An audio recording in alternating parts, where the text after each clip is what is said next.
21 अक्टूबर 1943 को नेताजी ने सिंगापुर में अपने उस सपने को हकीकत का चोला पहनाया जिसके लिए वो अपनी सरजमी छोड़ कर आए थे। वो सपना था ब्रिटिश सरकार के खिलाफ अपनी एक अलग फौज बनाने का, अपनी आजाद हिंद फौज का। वे खुद इस सरकार के राष्ट्रपति, प्रधानमंत्री और युद्ध मंत्री बने। इस सरकार को कुल 9 देशों ने मान्यता दी। नेताजी आजाद हिंद फौज के प्रधान सेनापति भी बन गए। आजाद हिंद फौज में जापानी सेना ने अंग्रेजों की फौज से पकड़े हुए भारतीय युद्ध बंदियों को भर्ती किया। आजाद हिंद फौज में औरतों के लिए झांसी की रानी रेजिमेंट भी बनाई गई। इनमें सभी भारतीय महिलाएं थीं। ऐसा पहली बार हुआ था कि इतनी बड़ी तादाद में भारतीय महिलाएं एक सैनिक के रूप में सामने आई थीं। इस पूरी झांसी की रानी रेजिमेंट का भार लक्ष्मी सहगल को दिया गया था। वो एक डॉक्टर थीं। पूर्व एशिया में नेताजी ने जगह जगह भाषण करके वहां भारतीय लोगों से आजाद हिंद फौज में भर्ती होने और उसे आर्थिक मदद करने का आह्वान किया। उन्होंने अपने आह्वान में संदेश दिया, तुम मुझे खून दो, मैं तुम्हें आजादी दूंगा। दक्षिण पूर्वी एशिया में जापानी हमले के 1 वर्ष के कुछ ही समय बाद बोस ने जर्मनी छोड़ दिया। वो जर्मनी और जापानी पनडुब्बियों और हवाई जहाज से सफर करते हुए सन 1943 में टोक्यो पहुंचे और वहां भी अपनी आजाद हिंद फौज के सपने को पूरा किया और भारत को आजादी दिलाने वाली अपनी फौज को आजादी के लिए तैयार किया। फौज ने जापानी सेना के सहयोग से भारत पर आक्रमण किया। अपनी फौज को प्रेरित करने के लिए नेताजी ने दिल्ली चलो का नारा दिया और अपनी फौज के साथियों के साथ मिलकर दिल्ली पर कूच किया। सुभाष चंद्र बोस का सपना पूरा होने वाला था। आधी दुनिया से उन्होंने अपनी फौज बनाई थी और हर भारतीय उनके साथ था। भारत को आजादी दिलाने के लिए सुभाष चंद्र बोस ने हर वो मुमकिन कोशिश की जो वो कर सकते थे। वो अपनी आजाद हिंद फौज को लेकर दिल्ली की तरफ रवाना हुए।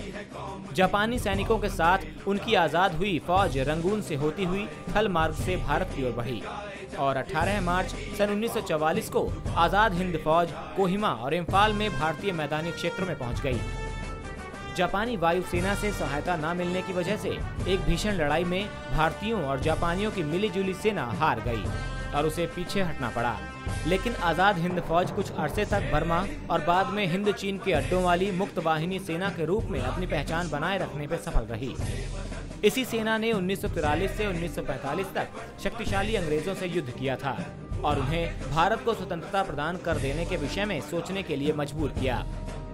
सन 1943 से 1945 तक आजाद हिंद सेना अंग्रेजों से युद्ध करती रही और ब्रिटिश शासन को उन्होंने महसूस करा दिया कि भारत को स्वतंत्रता देनी ही पड़ेगी, वरना इसका अंजाम और भी भयानक होगा। लेकिन समय बोस बाबू के विपरीत चल रहा था। जापान की हार के साथ बोस का भविष्य भी डूब गया। 18 अगस्त 1945 को बोस हवाई सफर करके सोवियत रूस जाने को रवाना हुए, मगर होनी को शायद कुछ और ही मंजूर था। अपनी इस यात्रा के दौरान सुभाष चंद्र बोस का प्लेन क्रैश हो गया और खबर मिली कि इस प्लेन क्रैश में सुभाष चंद्र बोस मारे गए।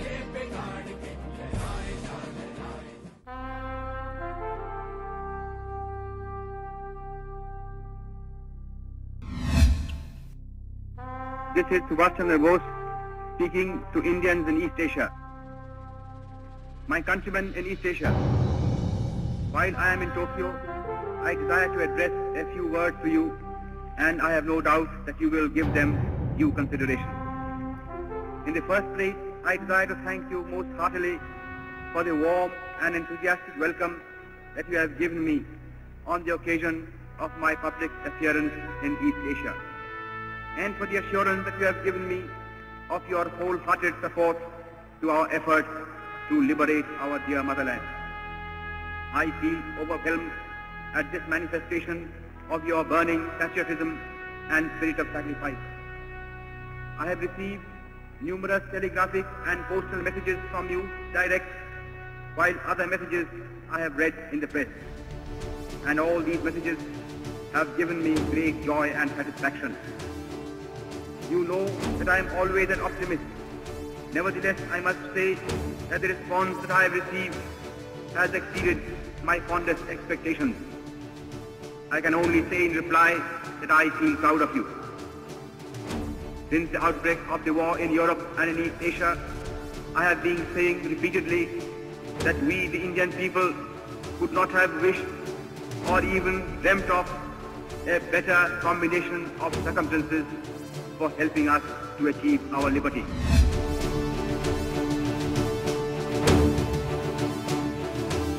मगर इसका सही अनुमान नहीं लगाया जा सका कि वाकई सुभाष चंद्र बोस मारे गए।